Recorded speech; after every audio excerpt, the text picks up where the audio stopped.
Welcome to CC. ഞാൻ മേഘ.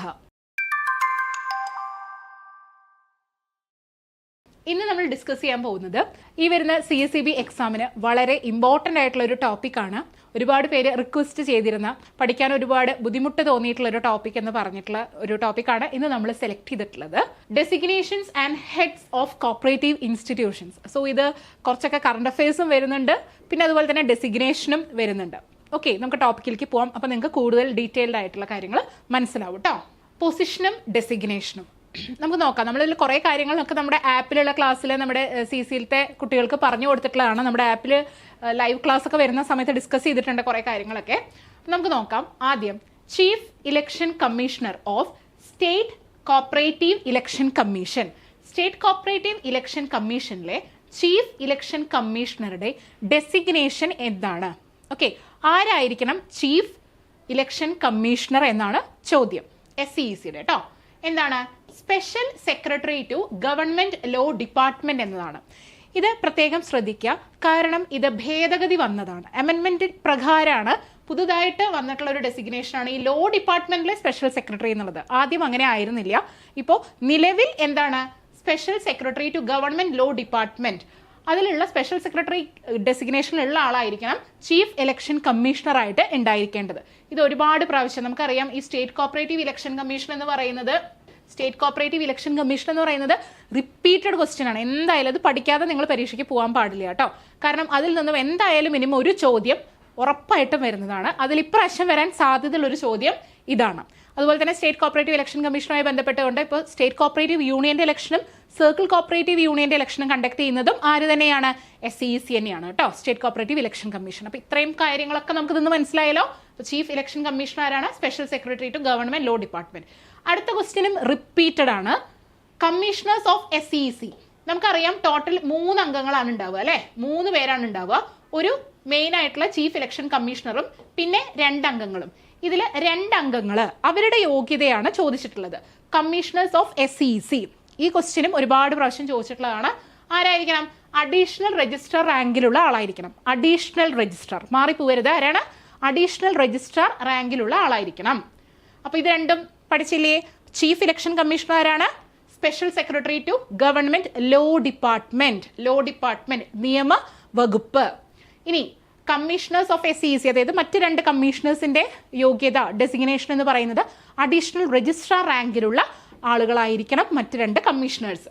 ഇത് ഒരുപാട് എത്ര പ്രാവശ്യം ചോദിച്ചിട്ടുണ്ടെന്നുള്ളതിന് എന്റെ പരിധിയിൽ അത്രയും ചോദിച്ചിട്ടുണ്ട്. Next, secretary of state cooperative union.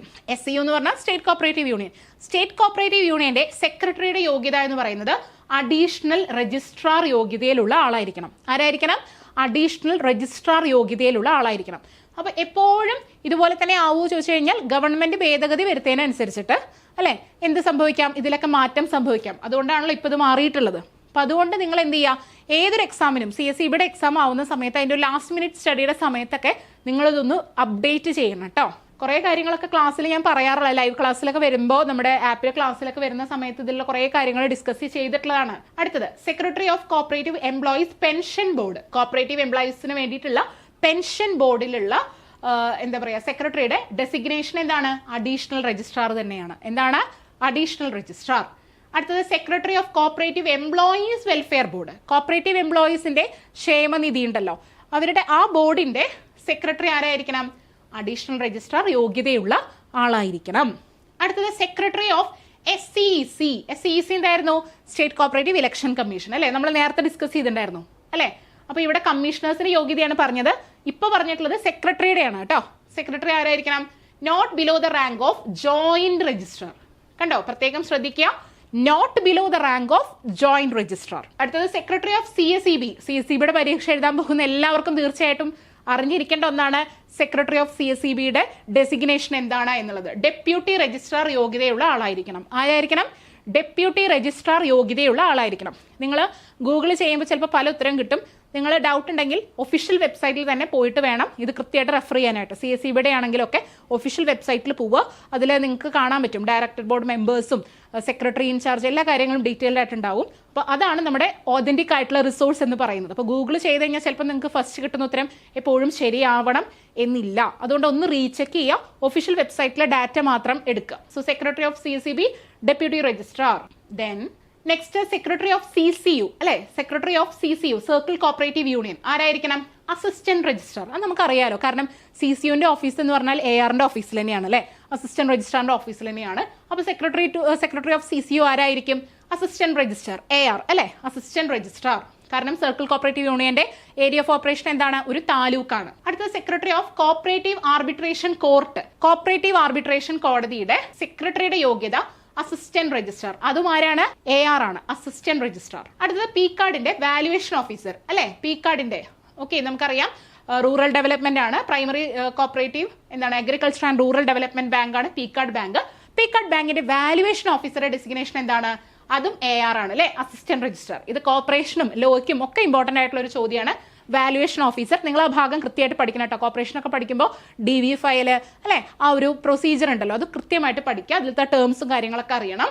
So valuation officer of PCARD bank ആരാണ്? Assistant registrar. അടുത്ത റിട്ടേണിംഗ് ഓഫീസർ CCU. ഒരുപാട് പ്രാവശ്യം റിപ്പീറ്റഡ് ക്വസ്റ്റ്യൻ ആണ്, PYQ ആണിത് കേട്ടോ, പ്രീവിയസ് ഇയർ ക്വസ്റ്റ്യൻ ആണ്. റിട്ടേണിംഗ് ഓഫീസർ ഓഫ് CCU ആരാണ്? AD അഥവാ അസിസ്റ്റന്റ് ഡയറക്ടർ ആണ്. അസിസ്റ്റന്റ് ഡയറക്ടർ അല്ലെ, അസിസ്റ്റന്റ് ഡയറക്ടർ. ഈ ഡയറക്ടർ എന്ന് പറയുന്ന ആ ഒരു പോസ്റ്റ് ഏതിൽ വരുന്നതാണ്? ജനറൽ വിഭാഗത്തിലാണോ ഓഡിറ്റ് വിഭാഗത്തിലാണോ? താഴെ കമന്റ് ചെയ്യുക കേട്ടോ. അപ്പൊ റിട്ടേണിംഗ് ഓഫീസർ ഓഫ് CCU ആരാണ്? Assistant director. അടുത്തത് SCUന്റെ റിട്ടേണിംഗ് ഓഫീസർ. SCUന്റെ returning officer an officer of cooperative department എന്നേ പറയുന്നുള്ളൂ. an officer of cooperative department. ഇത് അത്ര ചോദിച്ചിട്ടില്ല, പക്ഷെ ഇത് ഒരുപാട് പ്രാവശ്യം ചോദിച്ചതാണ്. അതുപോലെ ഇതിൽ ചോദിക്കുന്നത് വാല്യുവേഷൻ ഓഫീസർ, ഇത് ചോദിച്ചിട്ടുണ്ട്. പിന്നെ സെക്രട്ടറി ഓഫ് CCU. ഓക്കെ, ഇത് മൂന്നും ഒരുപാട് പ്രാവശ്യം റിപ്പീറ്റഡ് ആണ്. അടുത്തത് കോപ്പറേറ്റീവ് ട്രിബ്യൂണൽ അല്ലെ, കോപ്പറേറ്റീവ് ട്രിബ്യൂണലിന്റെ ഡെസിഗ്നേഷൻ എന്താണ്? നമുക്കറിയാം 1 മെമ്പർ ട്രിബ്യൂണൽ ആണ്, ഒരാളെ ഉണ്ടായിരിക്കുള്ളൂ. അദ്ദേഹത്തിന്റെ യോഗ്യത എന്ന് പറയുന്നത് ഡിസ്ട്രിക്ട് ജഡ്ജ് ആണ് കേട്ടോ. ഡിസ്ട്രിക്ട് ജഡ്ജ് യോഗ്യതയുള്ള ആളായിരിക്കണം, ജില്ലാ ജഡ്ജി എന്നുള്ള യോഗ്യതയുള്ള ആളായിരിക്കണം കോപ്പറേറ്റീവ് ട്രിബ്യൂണൽ ആയിട്ട് പ്രവർത്തിക്കേണ്ടത്. അടുത്തത് കോപ്പറേറ്റീവ് ഓംബുഡ്സ്മാൻ അല്ലെ, cooperative ombudsman advocate having 10 years of bar experience അല്ലെ, 10 years ഓഫ് ബാർ എക്സ്പീരിയൻസ് ഉള്ള അഡ്വക്കേറ്റ് ആയിരിക്കണം കോപ്പറേറ്റീവ് ഓംബുഡ്സ്മാൻ ആയിട്ട് പ്രവർത്തിക്കേണ്ടത്. അടുത്ത നെക്സ്റ്റ് നോക്കാം. നെക്സ്റ്റ് വളരെ ഇമ്പോർട്ടന്റ് ആണ്, ഭേദഗതി വന്നിട്ടുള്ളതാണ്. Presiding officer of cooperative arbitration court, cooperative arbitration കോടതിയുടെ പ്രിസൈഡിംഗ് ഓഫീസർ, ഇത് ഭേദഗതി വന്നതാണ് അല്ലെ, അമെൻമെന്റ് ഉള്ളതാണ് കേട്ടോ, അമെൻഡഡ് ആണ്. പ്രത്യേകം ശ്രദ്ധിക്കുക.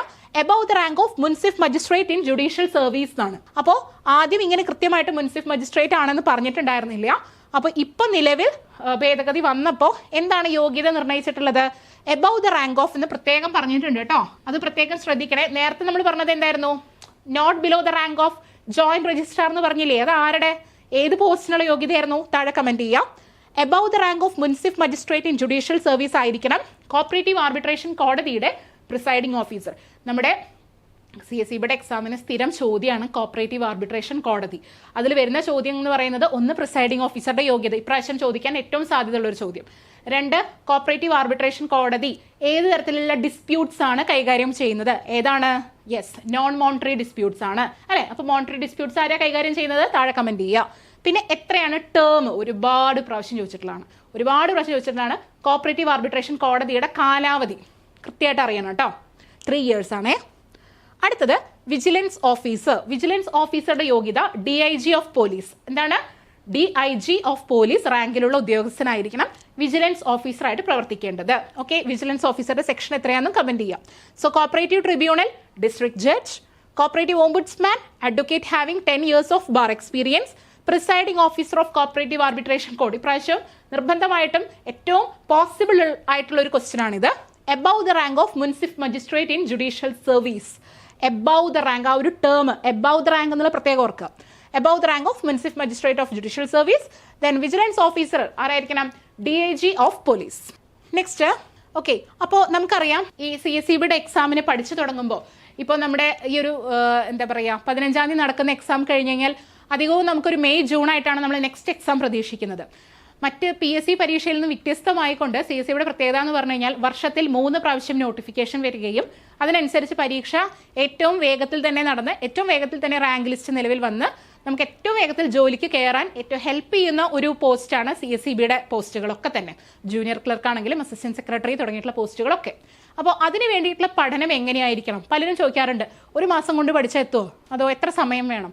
അപ്പോൾ സത്യം പറഞ്ഞു കഴിഞ്ഞാൽ നിങ്ങളുടെ ഒരു കാലിബർ അനുസരിച്ചിട്ടാണ്, പൊട്ടൻഷ്യൽ അനുസരിച്ചിട്ടാണ് നിങ്ങൾ എടുക്കുന്ന സമയം എന്ന് പറയുന്നത്. നിങ്ങൾ എത്രത്തോളം വർക്ക് ചെയ്യാൻ തയ്യാറാണ് എന്നുള്ളതൊക്കെയാണ്. അപ്പോൾ കൃത്യമായിട്ട് എല്ലാ കാര്യങ്ങളും വിശദമായിട്ട് പഠിച്ച് മനസ്സിലാക്കി മോഡൽ എക്സാം ഒക്കെ എഴുതി PYQs ഒക്കെ കൃത്യമായി മനസ്സിലാക്കി വളരെ ചിട്ടയോടുകൂടി പഠിച്ച് മുന്നേറണം എന്നാണെങ്കിൽ നിങ്ങൾക്ക് വേണ്ടിയിട്ടുള്ളതാണ് ഈ ബിഗിനേഴ്സ് ബാച്ച് അല്ലേ.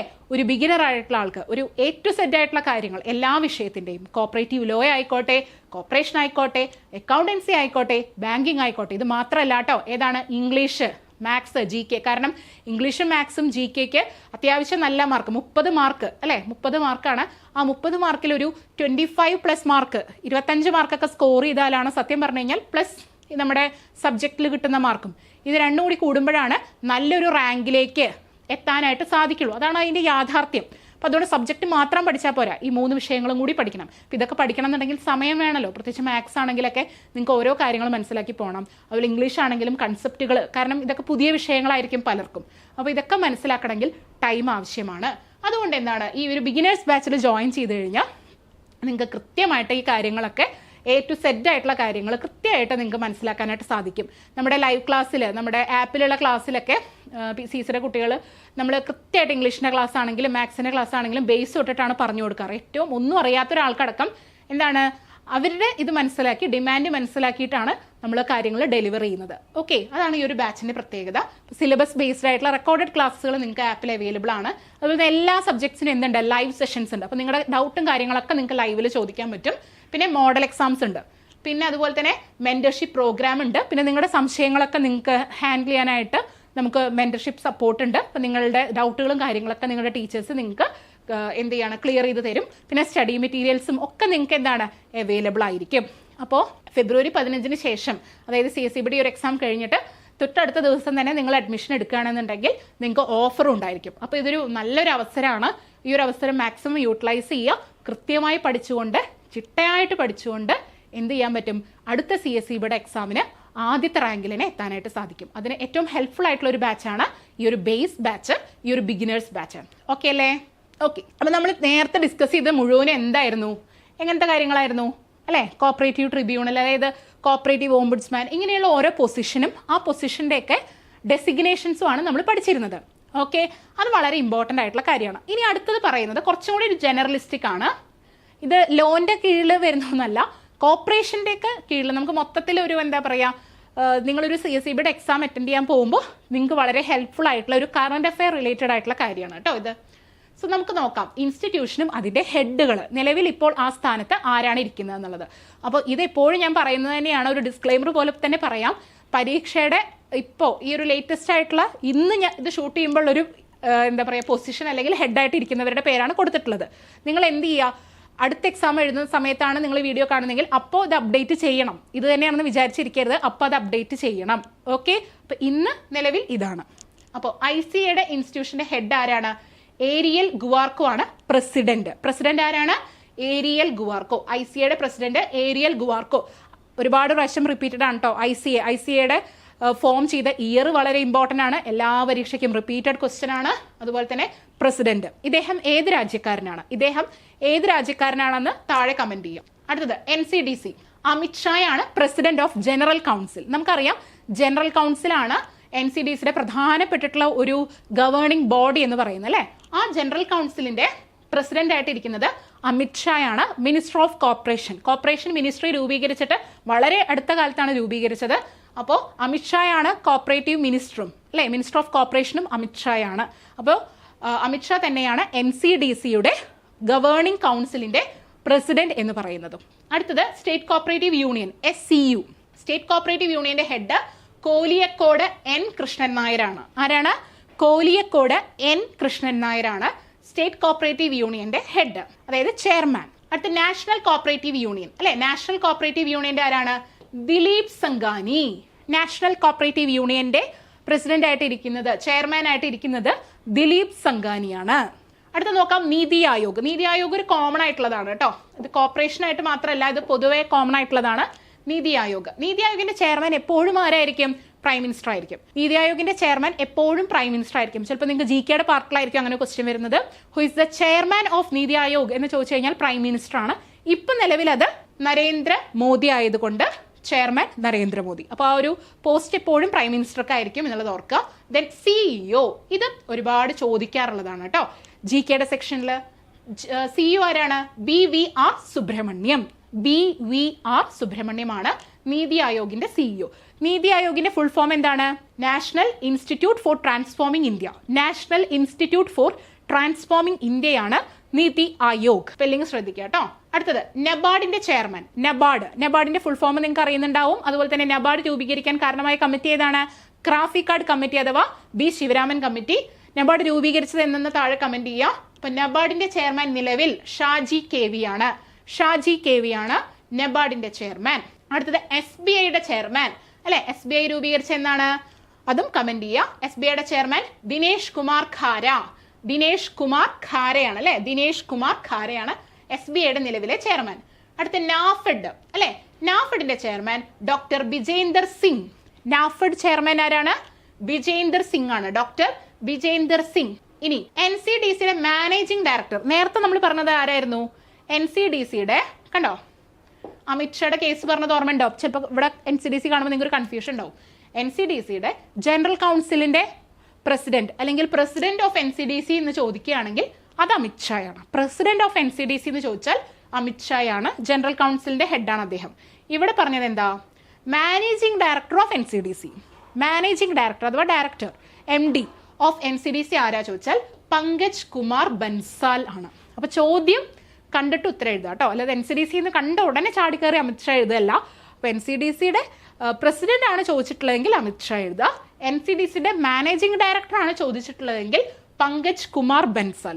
ഓപ്ഷൻസ് നോക്കിയിട്ട് വേണം എഴുതാനായിട്ട്. അപ്പോൾ പങ്കജ് കുമാർ ബൻസാൽ ആണ് NCDCയുടെ മാനേജിംഗ് ഡയറക്ടർ. നെക്സ്റ്റ് വാംനികോം അല്ലെ. വാംനികോമിന്റെ ഹെഡ് ഹേമ യാദവ് ആണ് കേട്ടോ.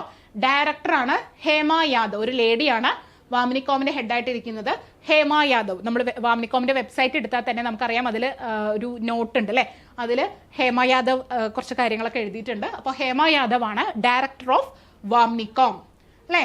അടുത്തത് ഹഡ്കോ. ഹഡ്കോന്റെ MD ആരാണ്? സഞ്ജയ് കുൽശ്രേത്രയാണ് കേട്ടോ.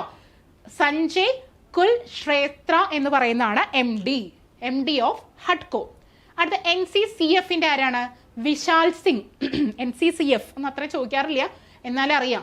NCCF വിശാൽ സിംഗ്. അടുത്ത NDDB അറിയണം അല്ലേ. NDDB എന്തായിരുന്നു? National dairy development board. Doctor Meenesh C Shah. ആരാണ്? മീനേഷ് C ഷായാണ് NDDBയുടെ നാഷണൽ ഡയറി ഡെവലപ്മെന്റ് ബോർഡിന്റെ ചെയർമാൻ ആയിട്ടിരിക്കുന്നത് ഡോക്ടർ മീനേഷ് C ഷാ. അടുത്ത NCCT അല്ലെ. NCCT ട്രെയിനിങ് വിങ് ആണ്. അതിന്റെ പ്രസിഡന്റ് അമിത്ഷായാണ്. അപ്പൊ ശ്രദ്ധിക്കുക, NCCTയുടെ പ്രസിഡന്റും ആരാണ്? അമിത്ഷാ. തെറ്റിക്കരുത്. NCCTയുടെ പ്രസിഡന്റും അമിത്ഷാ. അപ്പോൾ നിങ്ങൾക്ക് ഞാൻ പറഞ്ഞില്ലേ എപ്പോഴും ഡിപ്പെൻഡ് ചെയ്യേണ്ടത് ഒഫീഷ്യൽ വെബ്സൈറ്റുകളെയാണ്. നിങ്ങൾ ഗൂഗിൾ ചെയ്ത് കഴിഞ്ഞാൽ നിങ്ങൾക്ക് അതിൽ കുറേ ഉത്തരങ്ങൾ കാണും. പക്ഷെ അതിലൊന്നും പോവാതെ നേരെ ഒഫീഷ്യൽ വെബ്സൈറ്റിലേക്ക് പോവുക. അതിൽ എബൌട്ട് അസ് എന്ന് പറയുന്ന ഒരു ഭാഗം ഉണ്ടാവും. അത് ക്ലിക്ക് ചെയ്ത് കഴിഞ്ഞാൽ നിങ്ങൾക്ക് ആരാണ് അതിൻ്റെ മാനേജിംഗ് ഡയറക്ടർ, ചെയർമാൻ തുടങ്ങിയ കാര്യങ്ങളൊക്കെ കിട്ടും. അതാണ് നമ്മുടെ ആധികാരികമായിട്ടുള്ള ഒരു റിസോഴ്സ് എന്ന് പറയുന്നത്. അടുത്ത് നോക്കൂ, ഇഫ്കോന്റെ ആരാണ്? ദിലീപ് സംഘാനി അല്ലെ. ദിലീപ് സംഘാനി വേറൊരു സ്ഥലത്തും കൂടി നിങ്ങൾ കേട്ടിട്ടുണ്ട്. എവിടെയാണെന്നൊന്ന് കമന്റ് ചെയ്യുക കേട്ടോ. ഇന്ന് തന്നെ ഇപ്പൊ തന്നെ പറഞ്ഞിട്ടേ ഉള്ളൂ. അപ്പൊ Dileep Sanghani okay chairman of IFFCO ആണ്. ഇഫ്കോന്റെ വേറെ ഒന്നിന്റെയും കൂടി അദ്ദേഹം ചെയർമാൻ ആണ്. അത് ഏതിന്റെയാണെന്ന് കമന്റ് ചെയ്യുക. അപ്പൊ ദിലീപ് സംഘാനി ചെയർമാൻ ഓഫ് ഇഫ്കോ ആണ്. അടുത്ത അമൂൽ അല്ലെ. അമൂലിന്റെ ആരാണ്? ഷമാൽ ഭായ് ബി പട്ടേൽ. ഷമാൽ ഭായ് ബി പട്ടേൽ ആണ് അമൂലിന്റെ ഹെഡായിട്ട് ഇരിക്കുന്നത് അല്ലെ. അമൂല് നമുക്കറിയാം നമ്മുടെ വൈറ്റ് റെവല്യൂഷൻ അല്ലെ, ഓപ്പറേഷൻ ഫ്ലഡ് എന്നൊക്കെ അറിയപ്പെടുന്ന ധവള വിപ്ലവത്തിന്റെ പിതാവ് ആരാണ്? യെസ്, വർഗീസ് കുര്യനാണ് അല്ലെ. അപ്പോൾ അമൂൽ എന്ന് പറയുമ്പോൾ അതൊക്കെ ആലോചിക്കണേ. ഷമൽ ഭായ് വി പട്ടേലാണ് അമൂലിന്റെ ഹെഡ്. അടുത്തത് നമുക്ക് നമ്മുടെ കേരളത്തിലേക്ക് വരാം. ഇപ്പൊ നമ്മൾ പറഞ്ഞതൊക്കെ ഒരുവിധം നാഷണൽ ലെവലിലുള്ള ഇൻസ്റ്റിറ്റ്യൂഷൻസും അതിന്റെ ഹെഡുകളുമാണ് കേട്ടോ. ഇനി നമുക്ക് നോക്കാം. നമ്മളിപ്പോഴും RCS എന്ന് പറയാറുണ്ടല്ലോ, രജിസ്ട്രാർ ഓഫ് കോപ്പറേറ്റീവ് സൊസൈറ്റീസ്. ഇപ്പോൾ നിലവിൽ RCS ആയിട്ട് ഇരിക്കുന്നത്, രജിസ്ട്രാർ ഓഫ് കോപ്പറേറ്റീവ് സൊസൈറ്റീസ് ആയിട്ട് ഇന്നത്തെ ഡേറ്റിൽ ഇരിക്കുന്നത് doctor D Sajith Babu IAS ആണ്. Doctor D Sajith Babu IAS ആണ് registrar of cooperative societies. Doctor D Sajith Babu IAS. അടുത്തത് കോപ്പറേറ്റീവ് ഡിപ്പാർട്ട്മെന്റിന്റെ സെക്രട്ടറി ആരാണ്? ഡോക്ടർ വീണ N മാധവൻ IAS. ഡോക്ടർ വീണ N മാധവൻ IAS ആണ് സെക്രട്ടറി ഓഫ് കോപ്പറേറ്റീവ് ഡിപ്പാർട്ട്മെന്റ്. നിങ്ങൾക്കുള്ള ചോദ്യം, ആരാണ് നിലവിലെ minister of corporation in Kerala? കേരളത്തിലെ സഹകരണ മന്ത്രി ആരാണ്? താഴെ കമന്റ് ചെയ്യാം. അപ്പൊ secretary of cooperative department doctor Veena Madhavan IAS. അടുത്ത DCA, director of cooperative audit അല്ലെ, ഓഡിറ്റ് വിങ്ങിന്റെ ഹെഡാണ് DCA. ആരാണ് നിലവിൽ? Smith Sherin MS. IA and AS ആണ് കേട്ടോ, IAS അല്ല, IA and AS ആണ്. IA and AS എന്ന് പറയുന്നത് സിവിൽ സർവീസിലെ തന്നെ ഒരു പൊസിഷനാണ്, ഒരു ഇതാണ്. ഓക്കെ, IAS പോലെ തന്നെയുള്ള ഒരു പദവിയാണ് IA and AS എന്ന് പറയുന്നത്. സോ DCA ആയിട്ട് ഇരിക്കുന്നത് സ്മിത്ത് ഷെറിൻ MS ആണ്. അപ്പോൾ ഓക്കെ അല്ലേ? RCS secretary of cooperative department, DCA minister. പിന്നെ നിങ്ങൾ താഴെ കമന്റ് ചെയ്യും. അടുത്തത് മത്സ്യഫെഡ് അല്ലെ, മത്സ്യഫെഡിന്റെ ഹെഡ് ആരാണ്? T മനോഹരനാണ് കേട്ടോ, T മനോഹരനാണ് മത്സ്യഫെഡിന്റെ ഹെഡ്, T മനോഹരൻ. അടുത്ത വനിതാ ഫെഡ്, വനിതാ ഫെഡിന്റെ ആരാണ്? ശ്രീജ K ആണ്. വനിതാ ഫെഡിന്റെ ആരാണ്? Sreeja K. Then consumer fed, consumer fed Mehboob, M Mehboob ആണ് ഹെഡ് ആയിട്ടിരിക്കുന്നത്, M മെഹബൂബ്. നിങ്ങൾ ഇതിന്റെയൊക്കെ ഹെഡ് ക്വാർട്ടേഴ്സും കൂടി പഠിക്കണം കേട്ടോ, എവിടെയാണ് ഇതിന്റെയൊക്കെ ഹെഡ് ക്വാർട്ടേഴ്സ് എന്ന് കൂടി പഠിക്കണം. പിന്നെ SPCS അല്ലെ, സാഹിത്യ പ്രവർത്തക സഹകരണ സംഘം ഉണ്ടല്ലോ, SPCSന്റെ നിലവിലെ പ്രസിഡന്റ് PK ഹരികുമാർ ആണ്. PK ഹരികുമാർ. SPCS ഒക്കെ എപ്പോഴും ചോദിക്കുന്നതാണ്, SPCS നടത്തുന്ന ഒരു ബുക്ക് ഫെയർ ഒക്കെ ഉണ്ട്, അതിന്റെ പേരെന്താണ് അതൊക്കെ അറിയണം കേട്ടോ. സോ SPCSന്റെ president PK Harikumar. Then Milma, മിൽമയുടെ എന്താണ്? KS മണി, മിൽമയുടെ KS മണിയാണ്. മിൽമ എന്തിന്റെ അപെക്സ് ഇൻസ്റ്റിറ്റ്യൂഷൻ ആണെന്നൊക്കെ അറിയാലോ. പിന്നെ അതുപോലെ ഇതൊക്കെ പഠിക്കുമ്പോൾ നിങ്ങൾ ആലോചിക്കുക, ഇതൊക്കെ എത്ര ടയറിലാണ് വർക്ക് ചെയ്യുന്നത് അല്ലെ. നമ്മൾ പഠിച്ചിട്ടുണ്ട്, റൂൾ 15 പഠിച്ചിട്ടുണ്ട് അല്ലെ. ആ റൂൾ 15 രജിസ്ട്രാർ ആണല്ലോ ആ സംഘത്തിന്റെ ഒബ്ജക്റ്റീവിന്റെ അടിസ്ഥാനത്തിൽ, അതിനെന്ത് ചെയ്യുന്ന പ്രിൻസിപ്പൽ ഒബ്ജക്റ്റിന്റെ അടിസ്ഥാനത്തിൽ സംഘങ്ങളെ റൂൾ 15 പ്രകാരം ക്ലാസിഫൈ ചെയ്തിട്ടുണ്ട്. ആ ക്ലാസിഫിക്കേഷനിൽ ഇതൊക്കെ പറയുന്നുണ്ട്. അപ്പോൾ ആലോചിക്കുക, മത്സ്യഫെഡ് പറയുമ്പോഴും വനിതാ ഫെഡ് പറയുമ്പോഴും മിൽമ പറയുമ്പോഴൊക്കെ ഇത് ഏത് ടൈപ്പ് ഓഫ് സൊസൈറ്റി ആണെന്നൊക്കെ നിങ്ങളുടെ മനസ്സിൽ വേണം. റൂൾ 15 പഠിക്കണം, മറന്നു പോയിട്ടുണ്ടെങ്കിൽ അത് പോയി നോക്കുക. അതുപോലെ തന്നെ ഇതിൻ്റെയൊക്കെ ഹെഡ് ക്വാർട്ടേഴ്സും ഓർമ്മയുണ്ടാവണം. ഇതൊക്കെ കിട്ടുന്നുണ്ടോ എന്നൊന്ന് ഞാനിത് പറയുന്നതിൻ്റെ ഇടയിൽ തന്നെ നിങ്ങളുടെ മനസ്സിൽ കൂടെ ഇതൊക്കെ ഒന്ന് പോകണം. അടുത്ത നോക്കൂ, ULCCS എന്താ അത്? ഊരാളുങ്കൽ ലേബർ കോൺട്രാക്ട് സൊസൈറ്റി അല്ലെ, കോപ്പറേറ്റീവ് കോൺട്രാക്ട് സൊസൈറ്റി. ആരാണ് ഹെഡ്? രമേശൻ പാലേരിയാണ്. രമേശൻ പാലേരിയാണ് നമ്മുടെ ഊരാളുങ്കൽ വളരെ ഇമ്പോർട്ടൻ്റ് ആയിട്ടുള്ളതാണ്. അപ്പോൾ ഊരാളുങ്കൽ നമുക്കറിയാം, ICAയിലുള്ള എന്താ പറയുക, ഏഷ്യയിൽ തന്നെ ആദ്യം അംഗത്വം ലഭിച്ചത് എന്തിനാണ്? ഊരാളുങ്കൽ ലേബർ കോൺട്രാക്ട് സൊസൈറ്റിക്കാണ്. എൻ്റെ ഹെഡ് ക്വാർട്ടേഴ്സ് എവിടെയാണെന്നുള്ളത് കമന്റ് ചെയ്യാം. ദെൻ റെപ്കോ കാരൈ രാജനാണ് കേട്ടോ, കാരൈ രാജനാണ് റെപ്കോന്റെ. പിന്നെ Raidco M Surendran, SCST Velayudhan. Then CSEB chairman തീർച്ചയായിട്ടും അറിയണം അല്ലേ, CSEBയുടെ ചെയർമാൻ ആരാണ്? SU രാജീവ്. നിങ്ങൾ CSEBയുടെ വെബ്സൈറ്റ് എടുത്തു കഴിഞ്ഞ് കഴിഞ്ഞാൽ അതിൽ കാണാൻ പറ്റും നിങ്ങൾക്ക്. അതിൽ ഡയറക്ടേഴ്സിന്റെ പേരും കാര്യങ്ങളൊക്കെ എഴുതിയിട്ടുണ്ട്, അതിൽ അദ്ദേഹത്തിന്റെ ഫോട്ടോ സഹിതമുണ്ട് അല്ലേ. SU Rajeev CSEB chairman. അടുത്ത കേരള ബാങ്കിന്റെ ചെയർമാൻ ആരാണ്? ഗോപി കോട്ടമുറിക്കലാണ് പ്രസിഡന്റ്. ഓക്കെ, ചെയർമാൻ അല്ലെങ്കിൽ പ്രസിഡന്റ് ആരാന്ന് ചോദിച്ചു കഴിഞ്ഞാൽ അതാണ് കോമൺ ചോദിക്കാറുള്ളത്, എപ്പോഴും ചോദിക്കാറുള്ളതാണ്. കേരള ബാങ്കിന്റെ പ്രസിഡന്റ് ഗോപി കോട്ടമുറിക്കലാണ്. ഹാൻഡെക്സിന്റെ ആരാണ്? അനിൽകുമാറാണ്. ഹാൻഡെക്സിന്റെ ആരാണ്? അനിൽകുമാറാണ്. അപ്പോൾ ഇത്രയുമാണ് പ്രധാനപ്പെട്ട കോപ്പറേറ്റീവ് ഇൻസ്റ്റിറ്റ്യൂഷൻസും അതിൻ്റെ ഹെഡുകളും. അപ്പോൾ കൃത്യമായിട്ട് ഇതൊക്കെ ഒന്ന് ഓർത്ത് വെക്കുക. ഇത് കറണ്ട് അഫെയർ ആണ്, അതുകൊണ്ട് ഞാൻ എപ്പോഴും പറയുന്നു എന്താണ്, ഇത് അപ്ഡേറ്റ് ചെയ്തുകൊണ്ടേ ഇരിക്കണം. ഓക്കെ, പരീക്ഷയ്ക്ക് ഒരു 2 ആഴ്ച മുന്നേ അല്ലെങ്കിൽ ഒരാഴ്ച മുന്നേയൊക്കെ ഇത് റിവൈസ് ചെയ്താൽ മതി. കാരണം ആൾക്കാർ ചിലപ്പോൾ മാറി വരാമല്ലോ, അപ്പോയിൻമെൻറ്റുകളൊക്കെ മാറി വരാം. ഓക്കെ, പക്ഷേ മറക്കാൻ പാടില്ലാത്തത് ഈ പറഞ്ഞ പോലെ രജിസ്ട്രാർ ഓഫ് കോപ്പറേറ്റ് സൊസൈറ്റീസ് ആരാന്നറിയണം. അതുപോലെ തന്നെ national cooperative union, state cooperative union, അതിൻ്റെ ചെയർമാനൊക്കെ വളരെ ഇമ്പോർട്ടൻ്റ് ആണ്. പിന്നെ NCCT ഇമ്പോർട്ടൻ്റ് ആണ്. പിന്നെ അതുപോലെ തന്നെ നബാർഡ്, SBI, നീതി ആയോഗ് GKയിൽ വരുന്നതാണ്. ഓക്കെ, ഇപ്പോൾ NCDസിൽ ചോദിക്കുന്ന സമയത്ത് മാനേജിംഗ് ഡയറക്ടർ ആണോ ചോദിച്ചിട്ട് പ്രസിഡന്റ് ആണോ ചോദിച്ചത് എന്ന് നോക്കിയിട്ട് ഉത്തരം എഴുതുക. പിന്നെ ഇതിനൊക്കെ ഫുൾ ഫോംസ് പഠിച്ചു വെക്കണം കേട്ടോ. ഫുൾ ഫോംസ് ക്വസ്റ്റ്യൻ വരും, എബ്രിവേഷൻസ് ക്വസ്റ്റ്യൻസ് ഉറപ്പാണ്.